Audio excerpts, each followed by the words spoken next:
Today we have the former unified world lightweight champion of the world. We have one of the most exciting fighters in the game in a lot of people's top pound for pound lists, affectionately known as the Takeover. Everybody, Teofimo Lopez. The Takeover. Yo, what's up, guys? How y'all been? Poppin'. How you doing? Doing great, man. Just came back from some family time, but staying to the gym and everything, and just feeling great overall, man. You're in where are you located right now?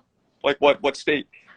I'm in Vegas now, but it's really part time, man. I'm always doing something, I'm always out. I was able to at least have some time with my kids and stuff right now. Yeah. So we were just talking about this. A lot of people claim you as a New Yorker, right? So I want to hear it from the man himself. Do you consider yourself a New Yorker or you consider yourself a Florida guy?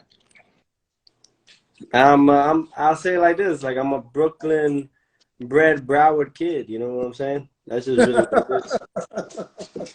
Broward County. Yeah. That's a good one. How old were you when you left Brooklyn and moved to Florida?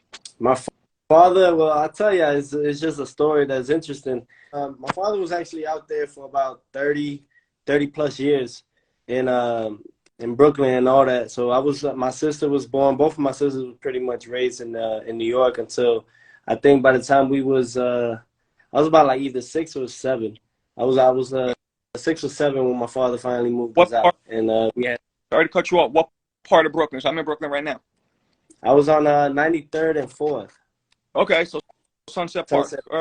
Park area. I think 62nd and I think we were on 62nd and 3rd too. Okay. So, yeah. So Sunset Park area, Lutheran Medical Center is where I was born. Yeah. So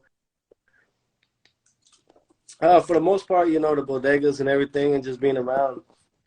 That was one thing I always loved about New York, though, is the culture. So I finally came back when I met my wife and everything. To request specific fighters to be interviewed, to request specific fights you want analyzed on Box Analysis, please, guys, subscribe and follow to our YouTube channel, and we're going to make it happen. Peace.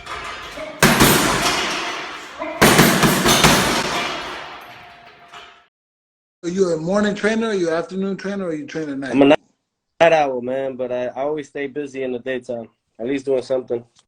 So you were saying, huh? You train at night? I'm a night owl. Wow. Yeah. I train at night. What's the training time? So when I'm in the daytime, though, I just stay active on other things. Sure. Keep myself. What I'm doing right now is just taking advantage of my youth. 25. Yeah. Take care. Gotta strive. That's one thing I grabbed from my father, and I think that's what you grab from the root of New York is that hustle mentality. You gotta hustle. You gotta find different ways, different outlets, whatever it is. Oh yeah. So my father had found his way.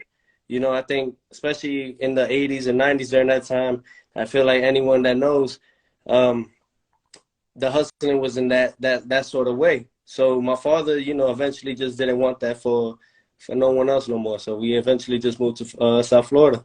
Wow. So are you 100% Honduras, or is there a mix? No, so I'm Spaniard as well. Wow. Okay. So it was kind of interesting when I fought Sander Martin my last fight. It was pretty good. Right. That's right. How'd you feel after that fight? To me, to be real, man, I'm more so I'm my worst critic. You know what I'm saying? I keep everything the way I am because I like to be perfect. That's what makes me great. You know what I'm saying? Even with a win or anything like that, I could always do more and much better. Right. Because you know what I'm saying?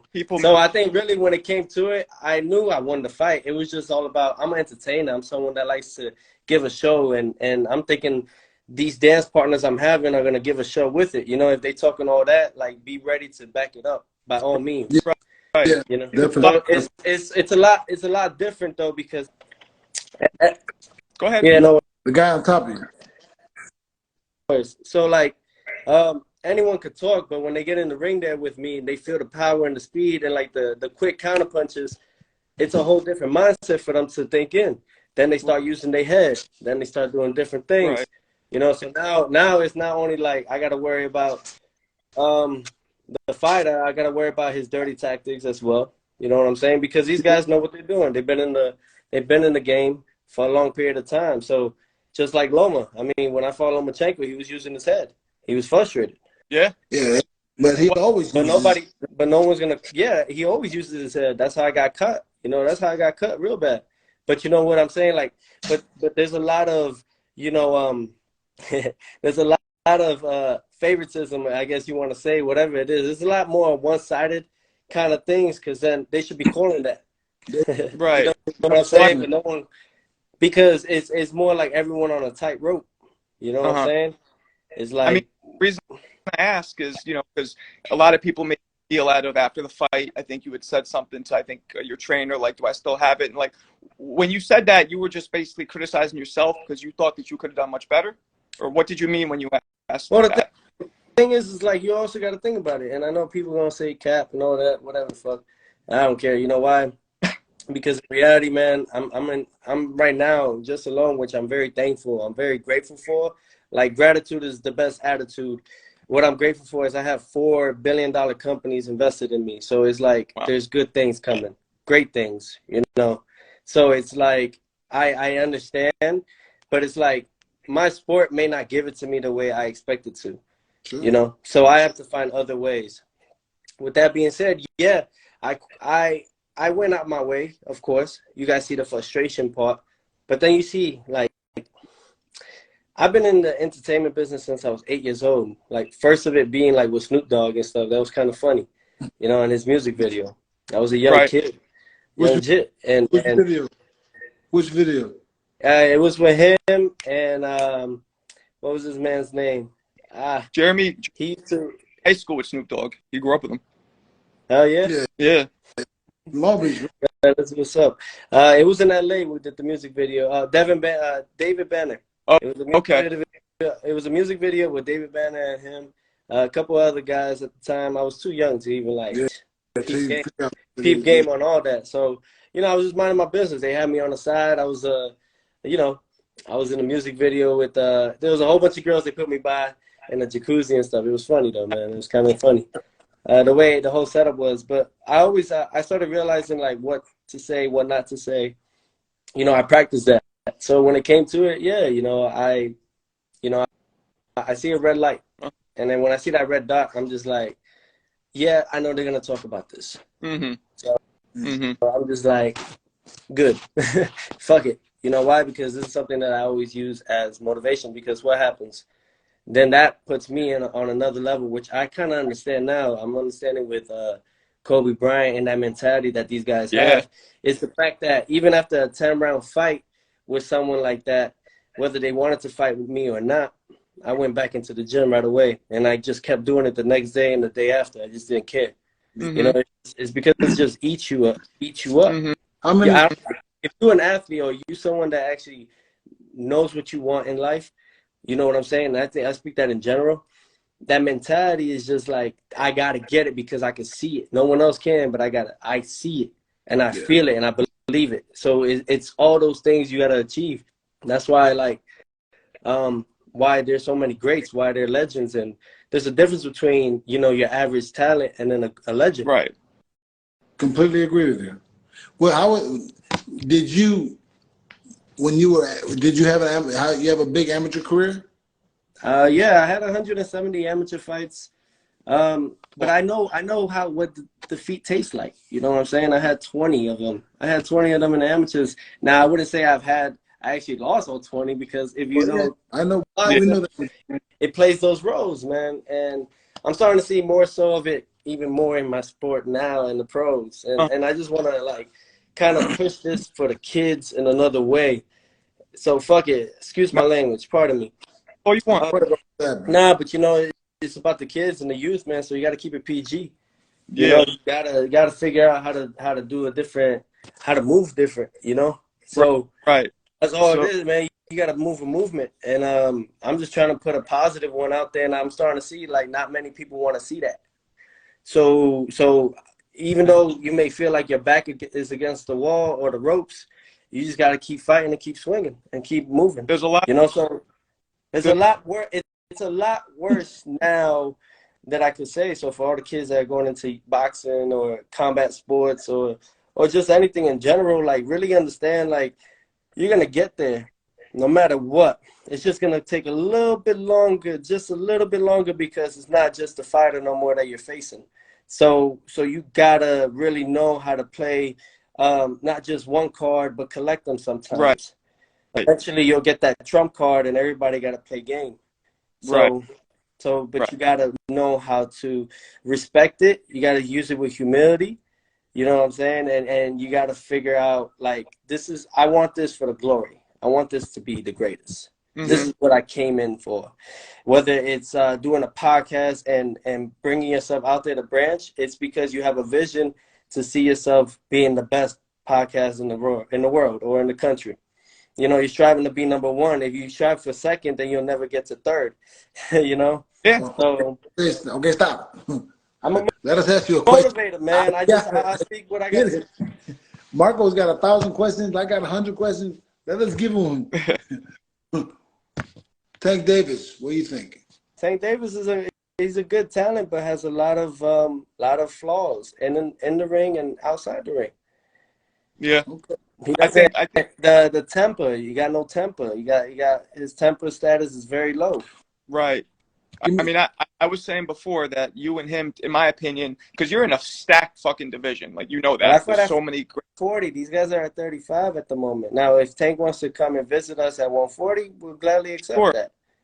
But I think I'm sure they will. Talent. I think you're That's the most what I think, but we can see. You and Tank are very exciting, I think, out of all of those guys within 35, 40, to my opinion, I think you and Tank are the most exciting. You know, and you brought something that a lot of fighters don't bring. You know, you brought the showmanship, you know, doing the backflips, doing the dancing, you know, and that's smart. And like you said, you're an entertainer. And now the problem is people criticize, you know, boxing, you know this, boxing is such a critical sport, which is not fair. So for all those people who love you, there's so many people who criticize you. And I know that's a lot on the shoulders of a 25-year-old kid. You know what I mean? No, you got to know that this is part of it. That's part of his game. That's what he does. What comes with it. They didn't accept the greatest of all times to be the greatest of all times until they were done. True. So they finally weren't no more. True. Until no one could have seen them no more or have them here. True. So you got to just leave everything here and leave it all behind. Fuck. Yeah. Excuse me.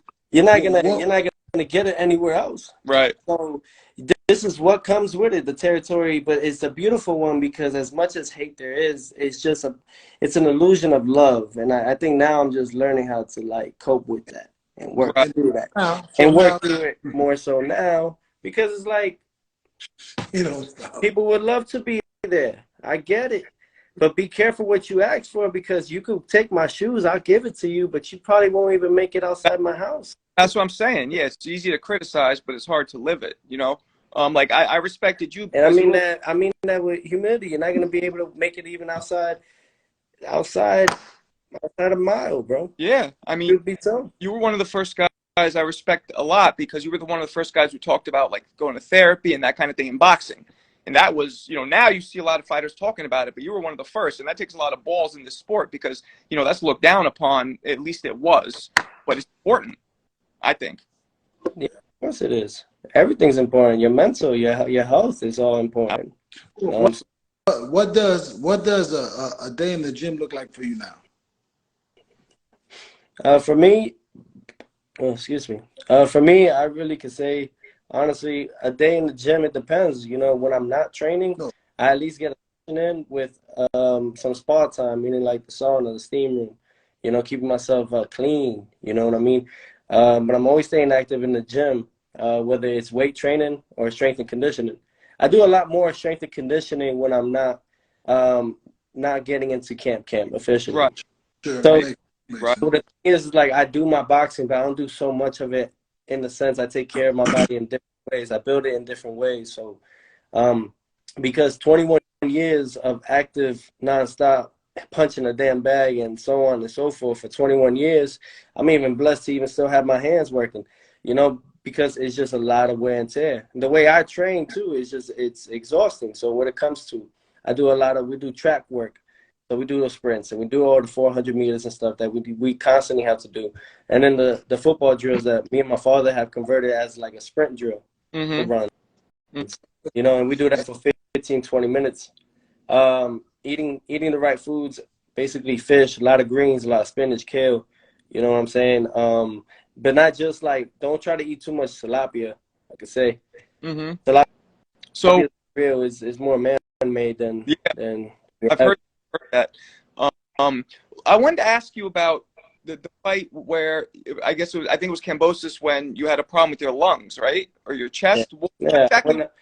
I went against that myself. You know, I went against that part as well. You know, I betrayed myself in that way, taking that fight like that. So it really was to the point where I was so drained from all the stuff that I was doing constantly. You know, trying to cut back on that weight, 135 pounds. It may look like for everyone else that I can make that weight easy, but it's not. Even if all the hard training and the cutting weight and everything I do, it's just because at one certain point you're going against your growth of bone and your more and basically your muscles and everything that you need to basically have function. Right. Because you're not having liquid, you're not having enough liquid. Right. So a lot of people don't understand. No matter how much water you drink, no matter how much you do, when you have to cut it out. See, my body was not ready for no more. It just said no more. I should have just, after I won all the belts with Lomachenko, just grabbed it. All right, thank you for the belts. I won them. I earned them. Boom, drop them, move up. However, I didn't do that. I wanted to show that I could also defend them too. Right. That makes sense. But then after COVID times, and after I actually did get COVID, I think I had the pro COVID time at the same time. But when I cut everything and I started eating the pasta and everything like that, I don't know, just a certain reaction. I don't know if it was a sauce, but it just blew me up inside. And I think even the doctors and everybody, they don't understand how it happened. What was it exactly? It was air trapped, or what was it? I had a tear in my esophagus. I had a tear in my chest, so I had airflow coming in and out from my chest, going into my heart. I had air since I had a torn right here. I had a tear. I had air actually go into my head as well during the fight. That's why. But hey, man, it is what it is. I had early stage pneumonia, and then I had bronchitis going into the fight on top of my asthma. So it is what it is, man. Wow. I'm thankful to be here, man. And whatever it is, that's why I kind of was trying to go for like supporting the kids that have asthma, because I've had that since I was 6. I never really wanted to talk about it though, because I just never wanted that to interfere with my endorsements or sponsorships, because then they see me more of a liability. You know what I mean? Right. I think you're a little bit at this point. It's just a lot of thinking to do, because if I mention that I have asthma, and I am proud of it, I'm not trying to hide it. You know what I'm saying? I just can't. There's just certain people that just find that more of a risk than a reward. Yeah, absolutely. So I want to ask you, of all the fighters now in your division, 35-40, who do you think is, besides yourself, who would you put at the top of the pile besides yourself? Well, even though Shakur went, he just came up to 35. Has he fought at 35 yet? I don't think so. No, he hasn't. So we can't say he's the best 35er. Yeah. Or 40 or whatever it is. Not yet, at least. Besides yourself, who would you put next to you? Man, I think all these guys suck, but Well, they work pretty hard, just like you. Yeah, they work in a different way. pretty hard, but they just don't. It's that champion heart that they just don't got. You either born with it or you're not. Yeah. You know, eventually you get babied. You know, because when the going get tough, are you willing to like leave it all in the line? Right. I don't see that in a lot of them. So, I think they probably had that. You know, I grew up with these guys. All these guys that you want me to list up right now. Have you ever fought any of these guys in the amateurs? No, that's the great part about it. We never fought, but we were always around. Did you know them in the amateurs? We was always around at least in the same national tournaments and so on and so forth.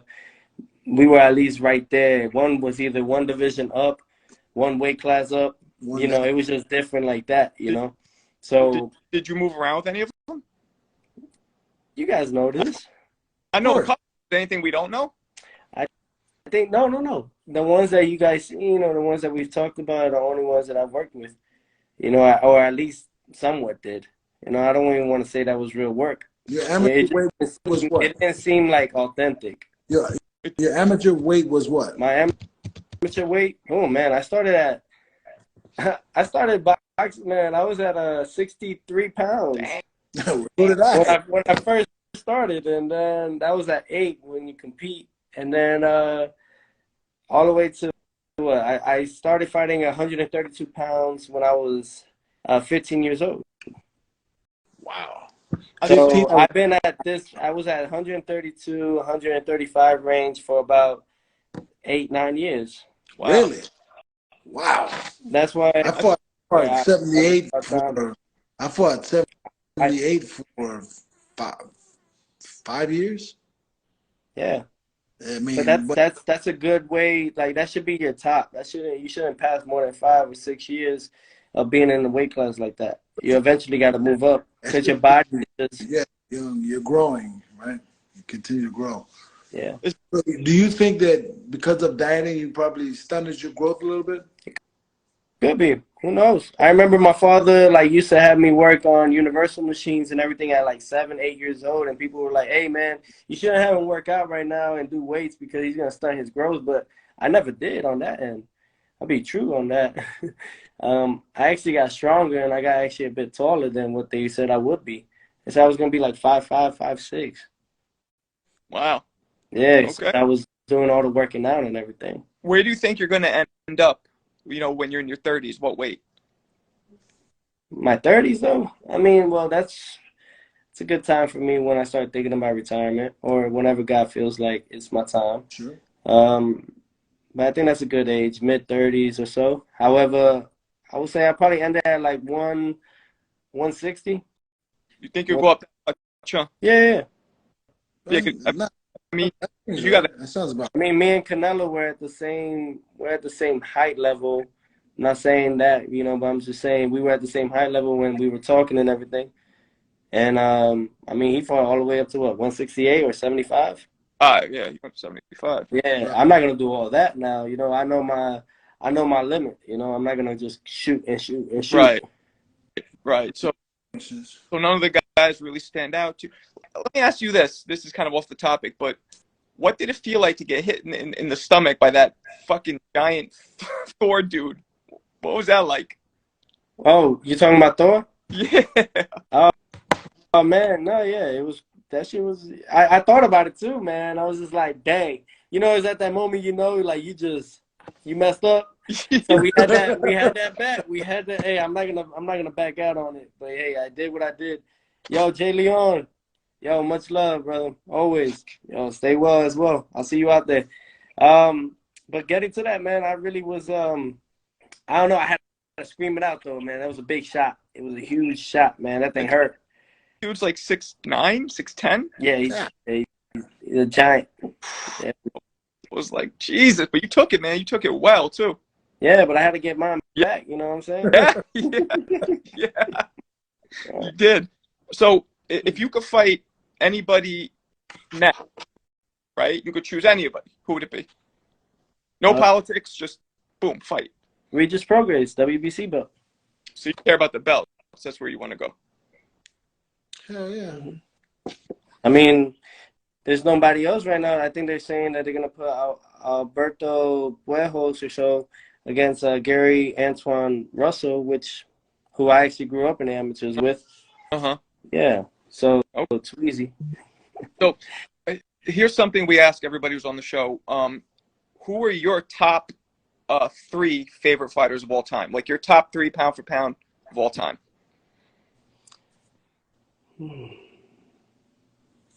Of all time? Yep. Sugar Ray Robinson. Good one. Muhammad Ali. Good one.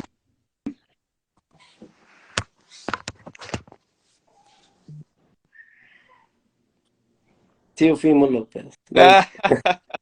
Mike Tyson. Tyson. Okay. And then who would your top 3 be pound for pound right now? Active. Top 3. pound for pound right now. Ooh.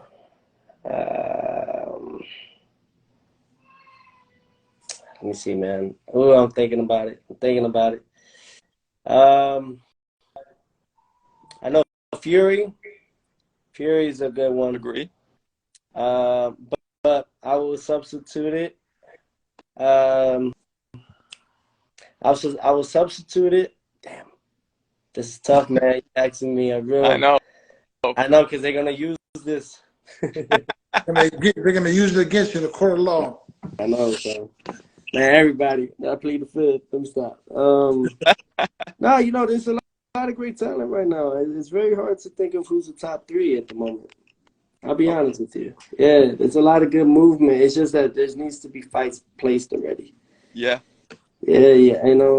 There's a lot of names that I can mention, and it's hard to list them whether 1, 2, 3 in order or whatever it is, or any in that range. Right. And I can say that I have it not numbered top 1, top 2, top 3. I have it more so like just 3 I could think of. Who you got? Okay, so I like Shakur. I think Shakur could do things that a lot of these other fighters that he's facing, or even in the division that he's going to face now, can do.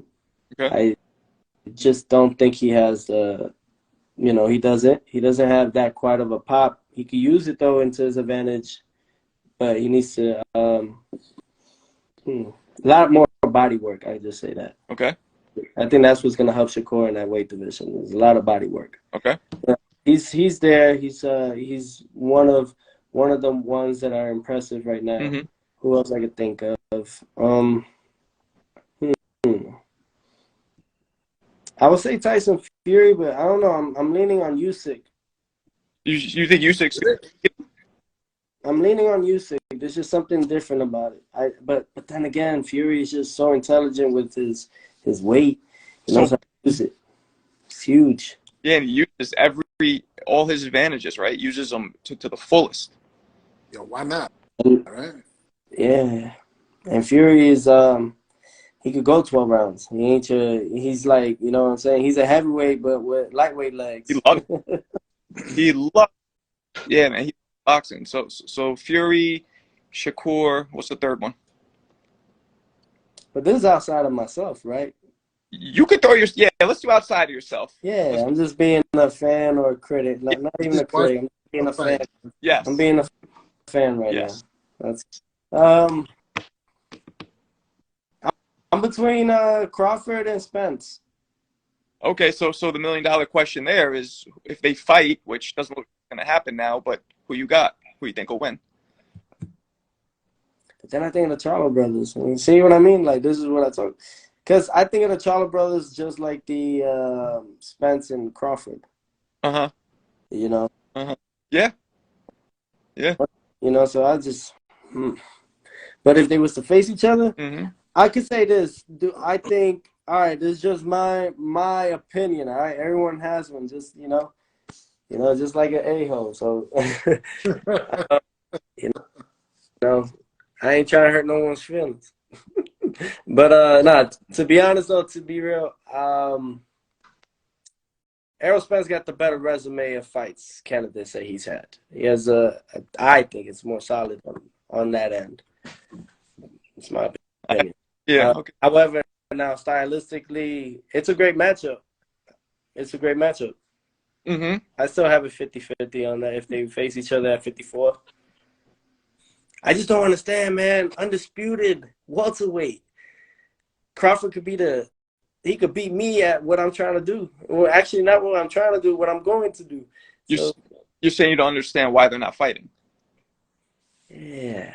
It just I think of it like, wouldn't it just be awesome? Tell me right now, wouldn't you like it when they get you in the Hall of Fame and they announce, and the first male boxer, 2-time undisputed world champion in 2 weight divisions, boom, you feel me? Like, wouldn't you like that? And then kind of name your accolades on top of that, fighter of the year. I mean, as you're getting inducted into the Hall of Fame, and be like, yeah, at least I was able to at least give a high five to Muhammad Ali. You Right. know what I mean? Well, like, I mean, you're in the business. Do you think it's the politics ruining that fight? I mean, would you think the politics ruining that fight ever happening? Could be a lot of things, man. I Yeah. know. However, I just can't express them no more. I keep it more like I just gotta keep things more thorough. Yeah, Oh, man. I've heard you hint at certain things, but you don't go too far with it. So I respect it. You know, because it's just like, man, hey, man, as much as I have this Trump card or whatever they want to call it, you know, Mm-hmm. golden card, You don't want whatever. to use it. Yeah. So, Alexis Arguello, hold on. Alexis Arguello, what do you think? How would you do it with him? Alexis Arguello. Oh, that's the kind of fight I like, though. Yeah, those See, are. that's the type of fights that I like. I like fights like that because they bring the best out of me. Because then I use that leverage and that anticipation of coming in or boxing me out. That drives me to, like, that's when my IQ digits start going up and up and up, and I'm just reading, and I don't know if you guys peeped when I fought Loma. yeah. But when me and him were dipping at the same time at one point, because it was just all, it was like I was that glitch, just bam, I was IQ and everything this man had for me. Would you say he was the So best? the same thing, like Alexis Arguello, like that would be a great, tremendous fight. But I think my toughest fight that would have been awesome for a challenge would be Roberto Duran. I knew you were gonna say that. I swear Hell to God, yeah. I was thinking the same thing. Hell. Because at least one thing I liked about him was, like, he'll take it to get his, and I have that mentality. Like, it ain't really just to take it just to get mine. Nah, we just understand that it's not gonna be it's not flush. It's not flush, so it's not. You take it on the shoulders. I get it. It's a flush. It just rubs off. Right. And a lot of fighters don't have that mentality. They just want to be more, like, for real secure about it. Everybody wants to make sure they got their face all clean and fancy for the fight. Yo, you're gonna get what you get. You're gonna get what you give, and you're gonna give what needs to be given. Yeah. And that right there is just entertainment. All out boxing, like, you fighting. I don't need to bang it out or whatever. And if you do, you know, that's what people came here to see, is Mandingo fighting. So do what you got to do. Yeah. You know, back in the gladiator days, what they would do, they would give them beer. They'll give them wine, a woman, and some rice. Nice. And some beans, maybe. Shoot. A wine? What was it? Fucking a loaf of bread or some bread. That would, yeah. It was bread. Sounds good. You know what I mean? So that's what I mean, though. Like, they would do that as their reward after, like, killing people and stuff. You know, after killing just to survive another day. You know, it ain't like that no more. I mean, in the 1800s when they first started boxing and everything, when they first invented boxing in that way, it was bare knuckle, basically, straight up, no rapping, nothing. Yep. So I was gonna ask you, when you brought up Loma, who was the best fighter you fought as a pro? Who would you say had the highest amount of skill?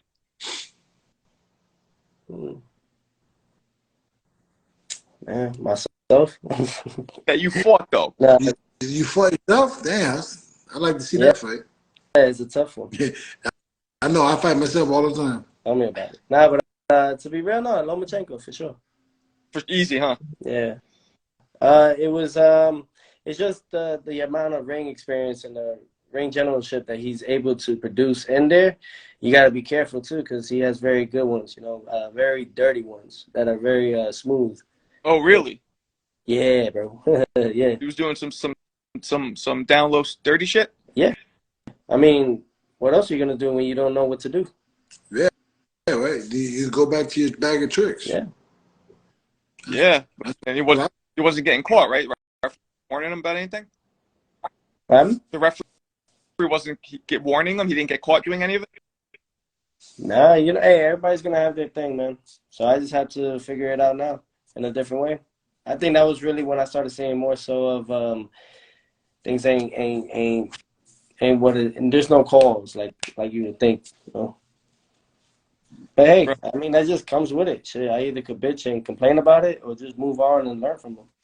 Right. Yeah, you know what I mean? So even everyone here in the comment section, you know, they could say reckless things, but when they see me, it's more of a respect and they take off their hat. So Yeah. I mean, you are a well trained, well represented fighter, bro. You have nothing but respect for most people. There are well, no, knuckleheads, but in our sport, you have respect. you have to. No, no. Well, my father and my mother, they raised me in the sense of they taught me something very well that I needed, and which saved me to this point now. Even speaking with you guys, really is the you got to give respect first, then you'll get yours. And if you don't get yours, then that's your, then there you go. You don't need to push further on it, and you still kill it with kindness and move forward and move on. So Yeah. Totally Oh, that's agree. true. So, because being a tough guy, you know, shoot, I'm a tough guy. I'm a giant. You know what I'm saying? However, Mhm. I'm a giant in my sport. Keep it that way. You know what I mean? Yeah. Don't need to yeah, don't need to bust my own bubble. yeah, exactly. Yeah. Um, I can. so I guess before we let you go, what's next for you? Do you know? Anything lined up? I got some things to do next week. I got to go to I'm not gonna name location, but I do got to go to another state. So we're gonna talk about some things, negotiating on who we're gonna face next. So it'll be good. Yeah, man. God willing, you know, I fight for a world title in my next fight, and then you know, God willing, even more, we get this fight that they told me with Josh Taylor in the UK in the summertime. So Beautiful. That'd be a Oh, great. mhm. That'd be a okay. good look, man. That'd be a great fight. Takeover UK. You know what I'm saying? That's where we at. Yeah. That's where we headed. So Hell yeah. Mhm. Do yeah, it. all right, man. Just saying, excited, man. I'm excited, man. I can't wait to give a show to everybody, you know, and really pour out my heart, you know, see the passion that I have for my sport, you know, and Yeah. keeping the ones that been with me, you know, to the wheels fall off, you know. And then we adding Milton LaCroix. Milton LaCroix will be in my mix. A lot of people don't know him, and some may. Um, but Milton LaCroix was actually one of the main guys that started me in boxing. Oh, So we're bringing back some fundamentals, some good things that I need to just sharpen up. You know, my blade has been used for so long, cutting all these demons and slaying them. I got to sharpen it again. yeah. You know. Yeah. You know, as I was saying before, to me, you were definitely one of the most entertaining guys in boxing. You know, I'm always rooting for you, man. And it was good talking to you. And let's after your next knockout, let's do it again. Oh, yeah, absolutely, man. I look forward to it. This year is gonna be a great year. The road to undisputed 2. Hell That's what I yeah. say, man. This is a great time, man. I'm looking forward to it. And yeah, man, there's a lot of great talent. I think they just announced Tank Davis and Ryan Garcia facing each other in April 15th. How do you see that going? See, that's messed up though, man. That was the day I wanted to make my fight happen in April. Uh, That was the exact date, April 15th. I really was going for. It's tax day. I mean, why not? But I don't think I don't see Tank losing that fight personally. What about you? what helps Tank is that he's staying somewhat now, coming back to it active, staying in the gym, so they say, you know. So and then he fought just recent, and then he fights again. Ryan Garcia hasn't fought in a while since his last fight with Fortuna, Right. right? So that was what, sometime in the summer or Yeah. like September, sometime like in the fall. Uh-huh. All right, so you know, but hey, the kid believes in himself. I mean, it's gonna be a great fight. These both guys, we're gonna see who's been the one that's been talking just to get something out of it, and who's been the one that really about it. You know, who's the one that's gonna back it up. You know, because it's easy to talk. You know, it's Yeah. Yeah. all about backing it up, and that's when you really earn your respect. Yeah. Yeah. There's a lot of talking now, especially with social media. It's a lot of talk. Yeah, Yeah. man. Probably too much. It's a great fight. I can't. It's just Tank could. There's different ways to beat Ryan. There's different ways to beat Tank. I could express those things and how they could beat these guys. How one of each other has what on the other. Right. Tank. They both have power. They both have speed, right? But it's not about that. It's the IQ. Who has more ring IQ? You know. And Definitely. who? Yeah. And I mean, I think Tank has more experience, right? At least as a pro. Well, a lot of people don't understand this, but Tank was with headbangers, so he's used to getting hit and clocked in the head. That's what they call headbangers. A lot Yeah, of people don't even know that, you know, like, y'all don't even know, they be fans of these guys, but they don't even know their root and how they started and what gym they're fighting in. Yeah. You know what I'm saying? So it's like, I can see it's just all casual fans, one dick riding the other dick riding, like yeah, someone's is like just rubbing it, doing whatever with it, man. No homo pause. So like just that part, man. I think it's just I don't know. Tank has a way to win. Ryan has a way of shocking Tank in a way of his speed.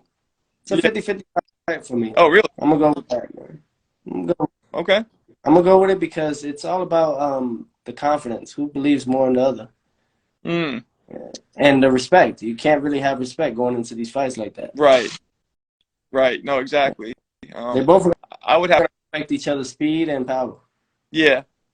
I mean, Tank only disadvantage would be his height, but other than that, No, that's Tank's advantage, really. you think? I know. Okay. Because then you have a guy punching down. Better Okay. So ask to hit him up top. His jaw is open. okay, that's a good point. That's a good point. I guess I'm thinking I know boxing, my friend. you do. I guess I was thinking if somebody he could stay away from him and use his height in that manner. You know, No, but you still got to fight, don't you? you do. Yeah, eventually. I mean, Tank always finds a way to get there. You can either chase the guy, which Tank is his tendencies are always to do, because Tank, even no matter what, Floyd tried to teach this guy how to box, and Tank just don't have the fundamentals to do it. You can't teach something the guy was never taught in the beginning. Yeah. Tank don't know how to fight off his back foot. I don't care what they say. I don't care. They would put Tank in a fucking suit. Oh my gosh. They would put Tank in a freaking tire, put both of the guys in sparring, put both of their feet there, and bang it out. That was how you was raised, and that's how you were born. So, yeah, I mean, like, that's how you was taught. You can't change that. You can't go back to boxing and trying to be fluent with your legs if you wasn't raised like that, if you wasn't taught that way. Right. A lot of fighters think so. A lot of these boxers were taught 1, 2, 3s before they even learned how to do the cha-cha slide with their feet. Right. You gotta. Why did Muhammad Ali was the greatest of all times? It's because of the fact that he knew how to move his legs. He knew how to move his feet. He was basically he was a heavyweight, but fought like a lightweight. Yep. He was float like a butterfly, sting like a bee, right? Yeah. That was literally his thing. You know, he spoke that because you gotta have legs. Floyd Mayweather, he beats these guys because why? He got footwork. He got legs. You know, anyone that has the fundamentals of the feet, knowing how to step, knowing how to move. Tyson was the greatest of all time and still is the GOAT because why? He had fundamentals on his legs. He knew how to shift. He knew how to move his hips. Why? Because Customado made sure, how do you start in a fight? You start with your legs before you throw a punch. Yeah, and then you twist your hips and the punches. So a lot of these fighters were called into learning how to fight with their hands up and 1, 2, 3s and double jabs and more jabs and 1, 2s, but never really worked on their foot and their footwork. So why everybody was getting their ass hammered to when they were facing Vasily Lomachenko was because they had no feet. Yeah. You couldn't turn with him. Well, you have a Taekwondo background, yeah. Judo or something. Yeah, I did Taekwondo when I was 2 years old. My father started me. So I've been competing since I was 2. Where y'all suckers at? Like, I'll eat y'all, man. Let me not, man. I'll eat everybody in this, man. Man. And I ain't talking about the Taekwondo part. I'm just talking about the discipline part. 2 years old is when I started working on my discipline. Damn. You know, I'm 25. So that's the part that these suckers don't got on me, is a discipline part and why it means so much. So, yeah, when I critique myself and everything, these are the reasons why. You don't think Bruce Lee and all these other guys, they didn't go off so hard on themselves? Why they kept working these extra hours? Yeah, you're just you guys more trying to understand something. There's a bigger life, man. There's a bigger world out there that you may not understand or know or want to. Uh-huh. But you sometimes just got to break that door. No, I agree. I agree with you. Oh yeah. Oh yeah. Break the mold and be the man that you Listen, want to be. guys, I just say this. Look, my mentality is this part. I am, and I will be a 2-time undisputed world champion, striving for 3 times. So why? Because the glory matters more than anything else. So yes, I will be facing the world champions this year. I'm very grateful for it. I'm thankful for it. I've earned my spot. Let's make it happen. Okay. You know? Even if they pay me pennies these next fights, I don't care. Let's make it happen. Good. Sounds Good. Because hey, shoot, like I got my support, and may they keep that backbone that they have for me, keep it solid, and keep supporting me. You know what I mean? The ones that are supporting me, my sponsors, my endorsements, keep doing that. Like I will. I'm always gonna put on. I mean, that's how I was, man. I gotta eat, right? We all do. Hell yeah. So how do we eat? How do you make non-believers believers? You become a champion again, and you do it again and again. Keep doing it. That's good to us. And then you say like LeBron, 2-time. That shit stink, don't it? Ooh. Yeah, that's good. Great era to become a champion again, because this is a very competitive era. So I love the way God works. Listen, I got 1 defeat finally, right? I got 1 defeat. Okay. Whether it was on my worst night, being ill and everything or not, I got a defeat, right? So, struggle, survival, victory, and defeat. So now it's like, okay, what is God teaching me here? It's not about the humility part, because I have that. It's more so maybe it's time we change the 50-0 illusion and go back to the 80s and 90s when no one cared and they just had fights going on. I agree. I get it. Yeah. Or 70s or 60s are the real times, not this money times. We looking, at least let's do that. Let's give that back. At least let's do that for our baby girl boxing. I call it, that's my wife, That's the one we married first. I agree. Everything is focused on being undefeated, and whoever has a goal in mind, whatever dream you want to make it. Just do it. You're not gonna. Everyone thinks right now like a stimulus check that he's gonna sit on their butt and get paid again. It's not. You got to go back and hustle. Stop being lazy. Get off your ass. Absolutely. I agree with you with that, man. Absolutely. Go work. Go grind. Go grab something out of there. Hell yeah. They print the money anyway, so go grab the pot. Like what you scared of. Everyone wants to do it fast money, but just as fast as you get it is quicker to lose it. When you retire from boxing, do you see yourself as a trainer? Do you see yourself everything? A commentator, a trainer, all of the above. Absolutely. I want to do voiceover actors, and all that stuff. I'm able to do those things just by doing these short skits that I do with ESPN and my sponsors that I do with Bud Light and Essentia. I'm able to express myself more. I'm able to even find more outlets. If you look it up right now on Creed 3 on the cast, they still got my picture there, Teofimo Lopez, because I was, being on Creed 3. All thanks to Michael B. Jordan. So, I'm there. I'm right there. All I gotta do is just keep doing what I love to do, and that's win world championships. Okay, well, dude, it was a pleasure speaking to you. Yeah, tonight. my bad, man. Hey, I know I overdid this. Nah. It's all good, man. You did perfect. You did perfect. Hey, and to everybody, man, look forward to it, man. Stay tuned. We're definitely having another one April or May. And just, man, getting back to it before we fight Josh Taylor or Jack Catterall, who knows, in the summertime in the UK. Dope, man. You're beautiful. Great talk. Appreciate your time, brother. Thank you. Don't worry, guys. Hey, you guys take care. God bless. You too. All right.